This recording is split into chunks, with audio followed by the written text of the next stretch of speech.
உங்க பையன் யார் பேச்சையும் கேட்டு ஆட மாட்டான்னு சொன்னீங்கல்ல, அப்ப இதெல்லாம் அவனே தானே முடிவெடுத்து செஞ்சிருக்கணும். சூர்யா எது பண்ணாலும் சரி, ஆனா அதே கௌதம் பண்ணா அது தப்பு. நல்லா இருக்குங்க உங்க நியாயம்.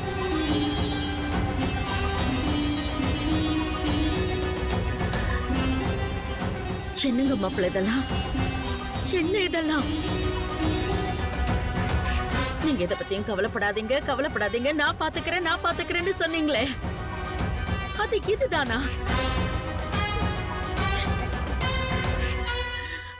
சரி, வருண் பத்தி உங்க மனசுல ஏதோ தப்பா பட்டு பிரபா வாழ்க்கை வீணாயிடக்கூடாதுன்னு நீங்க கோவப்பட்டதாவே வச்சுக்கிறேன்.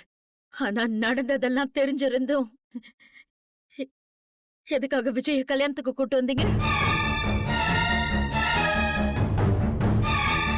இப்படி எதுவும் நடந்துடக்கூடாதுன்னு தானே இந்த கல்யாணத்துக்கு அவர் வரக்கூடாதுன்னு உங்ககிட்ட படிச்சு சொன்னேன். என்ன நடந்தது பாத்தீங்களா? பாருங்க, எல்லாம் மீறி போயிடுச்சு. உங்களை நான் என் மருமகனா நினைச்சப்போ, நான் உங்க மருமகன் இல்ல மகன் அருந்து எல்லாம் பண்ணுவேன்னு சொன்னீங்களே, இப்ப பிரபாவோட வாழ்க்கை இப்படி கேலி கூத்தாயிடுச்சு. இதுக்கு இப்ப என்ன சொல்ல போறீங்க? சொல்லுங்க, என்ன பதில் சொல்ல போறீங்க? என்ன சூர்யா, எங்க அம்மா இப்படி கண் கலங்கி கதறிட்டு இருக்காங்க.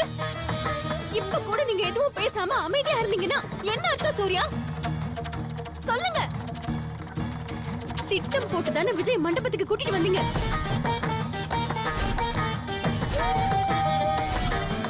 இது வரைக்கும் என்ன மட்டும் தான் ஏமாத்தி நீங்க எல்லாமே பண்ணிட்டு இருந்தீங்க. இப்ப என் குடும்பத்தையே திட்டம் போட்டு ஏமாத்திட்டீங்களே சூர்யா, எதுக்கு இப்படி பண்ணீங்க? சொல்லுங்க, ஏன் இப்படி பண்ணீங்க? மகா, விஜய் கூட்டிட்டு வந்தது நான் தான். ஆனா சத்தியமா அவன் இப்படி புடிச்சிட்டு வந்து தாலி கட்டுவான்னு நான் நினைக்கவே இல்லை. நான் எந்த மாதிரி ஒரு சூழ்நிலையில அவனை கூட்டிட்டு வந்தேன்னு வர்க்கி சொன்னான்ல, அப்ப கூட நீ என்ன நம்ப மாட்டேங்கிறல்ல?